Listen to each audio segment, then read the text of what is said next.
I'm Michaela L. Carson. I'm a writer and author coach. And today for 3 Minute Thursday, we are talking about author bios. Let me start my timer and we'll jump right in. Um, I want to talk about how your author bio isn't really about you. And I know that's one of the things that kind of makes us feel pressure sometimes. And this is a little bit freeing if you lean into it. Um, your author bio is a simple but powerful tool, and it's not just about you or your background, it's actually a trust builder. It tells your reader that they can trust you with your message or your story.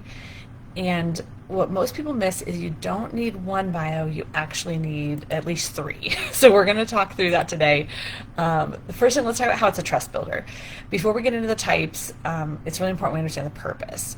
Your bio is not your resume, it's your invitation.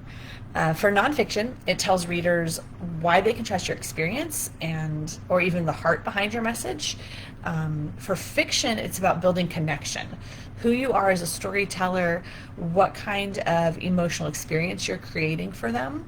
So when you're getting ready to work on your bio, ask yourself, what would help my reader feel understood and safe in choosing my work? If you're writing nonfiction especially, there's a lot of different theologies out there, a lot of different ideas of what Christianity is. So be clear about who you are, and that will help people know that, yeah, you're in alignment with them in terms of theology and some of that stuff if it matters.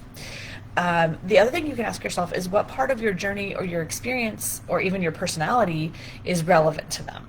So keep it reader focused. Let's talk about the three types that I mentioned. The first one is a short bio. It's 1 to 2 sentences, and you're going to use this for maybe your social media profiles, a podcast guest intro, maybe even your Amazon author page.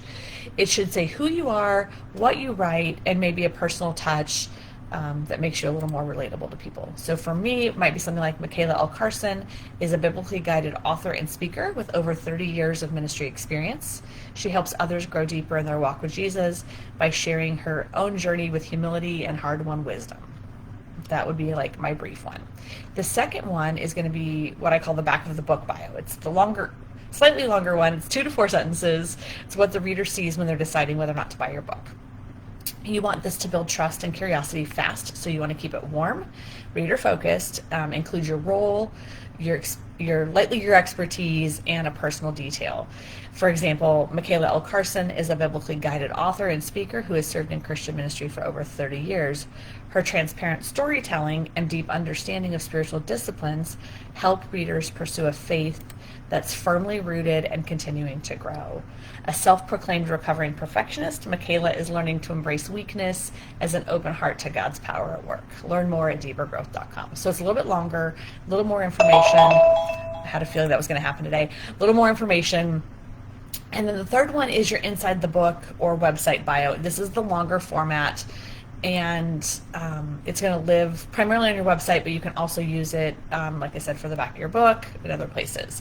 You've got more space here to tell your story, how you got started, who you serve, why your message matters.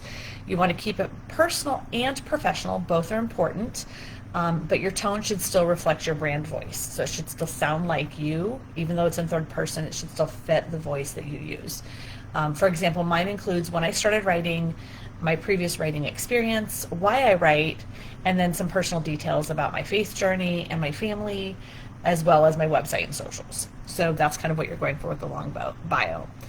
Last thing I want to touch on really quick, and I know I went long today, you want to make it serve your reader. It's not really about you. It's about what helps, I don't want to say this.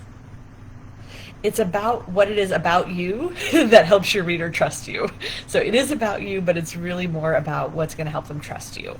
So whether it's your credentials, and depending on what you're writing, that may be really important, your calling, your background, your shared experiences, you want it to circle back to them. So ask yourself, am I writing my bio with my reader in mind? And does my tone and voice reflect what they can expect in my writing? So again, you want to have, it's still going to be third person, but you want to have it in the style of how you write. So do you have all three bios ready? If not, go ahead and get started with one. I like to write my long one first and then pull out of that the pieces for the two other ones. But if that's overwhelming, maybe you start with the short one and then build it up. Whatever works for you is totally okay.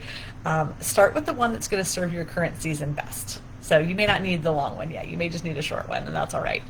If you need help refining it, you could welcome to drop it in the comments or send me a DM. My DMs are always open, and I'd love to help you with this. Have an awesome rest of your day, everybody, and until next week.